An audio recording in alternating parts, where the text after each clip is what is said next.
با نام یاد خدای بزرگ و با سلامی چو دامان پاک کتاب. اگر به سالی حافظ دری زند، بگشای که سال هاست که مشتاق روی چون مه ماست.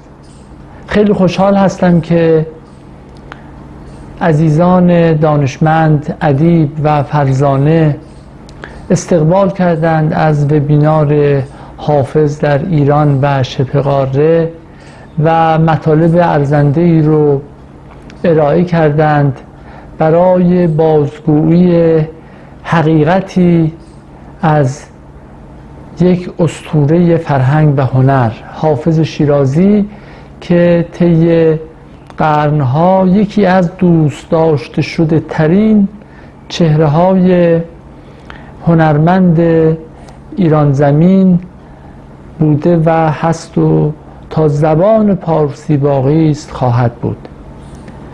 و هندوستان، این سرزمین پهناور، یکی از عرصه های جولان شعر او بوده است و عجیب این که از زمان حیاتش دوستداران فراوانی داشته تا به امروز.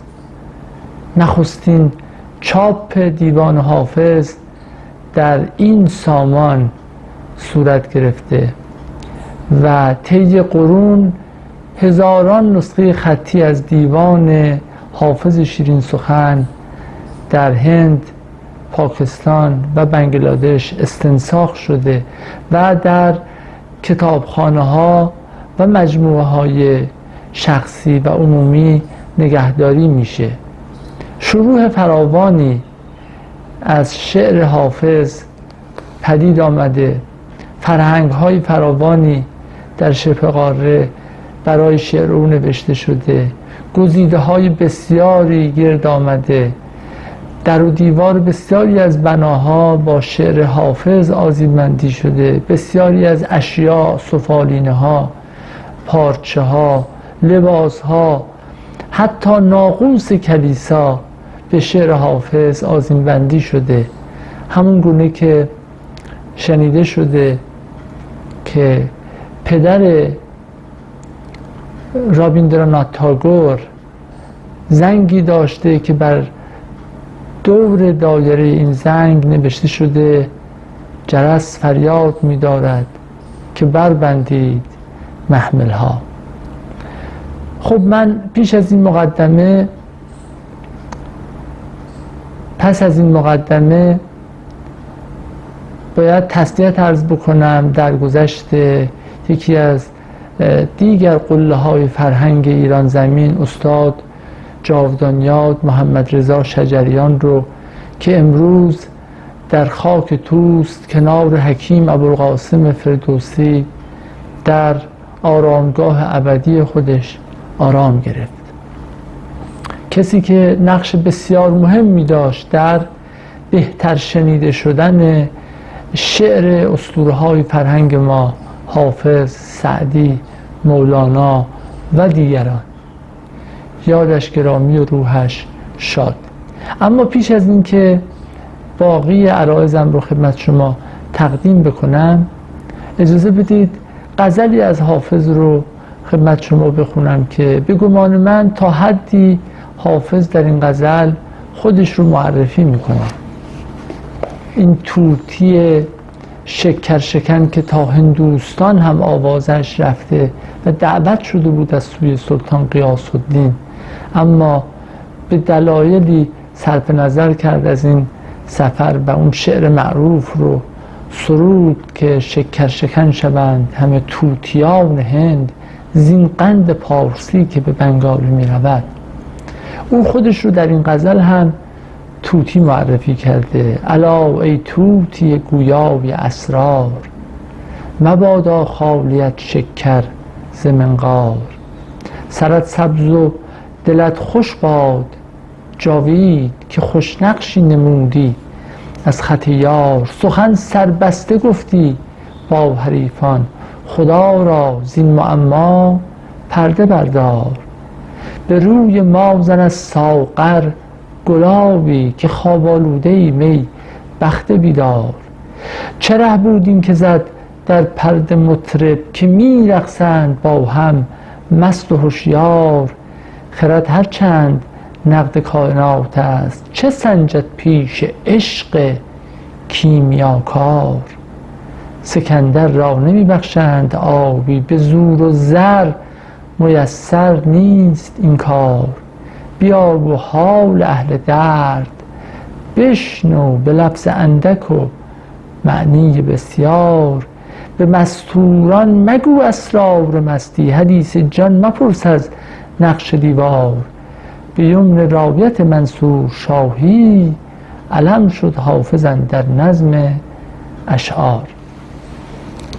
خب علت این مقبولیت و علت این محبوبیت حافظ رو اگر بخوایم جستجو بکنیم، باید ویژگی‌های شخصیتی و ویژگی‌های هنری او رو بر بکاویم. حافظ به تعبیری خلاصه فرهنگ ایران زمین بوده است و نماینده خرد جمعی ایرانیان، مجموعه اونچه که به عنوان باورهای اصیل و عمیق روحانی و معنوی ایرانیان میپسندیدند رو در شعر خودش تجلی بخشیده.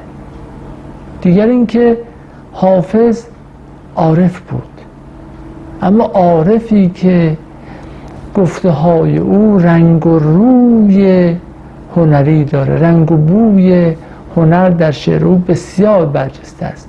در واقع تلقی هنری او از عرفان، فلسفه، دین و اخلاق به گونه‌ای هست که هوش‌رباست، مانند شرابی که بعد از خوردنش فرد احساس سرمستی بکنه و همه غم‌ها رو فراموش بکنه. دیگر این که حافظ رند بود. رند معنای مثبت و منفی داره در فرهنگ ایرانی. او به معنای مثبت رند بود، زیرک بود، حرف دل خودش رو به گونه‌ای میزد که دم به تله ندهد. به اصطلاح بسیاری از دیگران هم حرفهای حافظ رو زدن، مثل خیام، اما او رو تکفیر کردند. حافظ سعی کرده همون حرفها رو به گونه‌ای بزنه که تحت فشار اقشار متعصب جامعه قرار نگیره. همچو حافظ به رغم مدعیان شعر رندانه گفتنم هوس است. حافظ آینه آمال و آرزوهای اقشار مختلف جامعه خودش بوده و این آینه گون بودن شعر حافظ هست، انعکاس خواسته های قلبی، و در کنار این آینه گون بودن آبگونگی شعر حافظ رو هم به تعبیر استاد جلال الدین کزازی باید بر بشماریم، به این معنا که آب هم شکل مظروف خودش می شود. اگر شما ظرفیت کمی داشته باشید، به همون میزان، به میزان گنجایی شما ظرف شما رو پر میکنه و شکل ظرف شما رو میگیره. هم یک نوجوان میتواند از شعر حافظ بهره مند شود، هم یک پیر با تجربه کهنسال. از دیگر ویژگی های آبگونگی شعر حافظ زلالیت اون هست و دیگر ویژگی آبگونگی احیاگری هست. آب تشنه رو سیراب میکنه و جان رو جلا میده.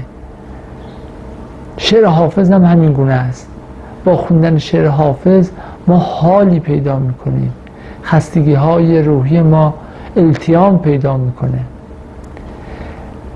خب ویژگی های دیگری هم داره شعر حافظ، از صنایع لفظی و معنوی فراوانی که به کار میبره در شعرش و در نهایت ایهام، این صنعت بسیار مشکل رو در اوج استادی پیاده میکنه در شعر خودش.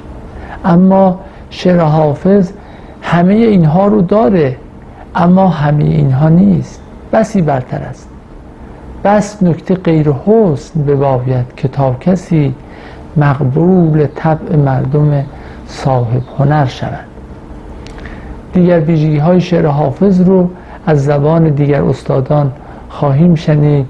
دامنه سخن رو فراهم میچینم و یک بار دیگه از همه عزیزانی که استقبال کردند از این وبینار فرهنگی تشکر میکنم.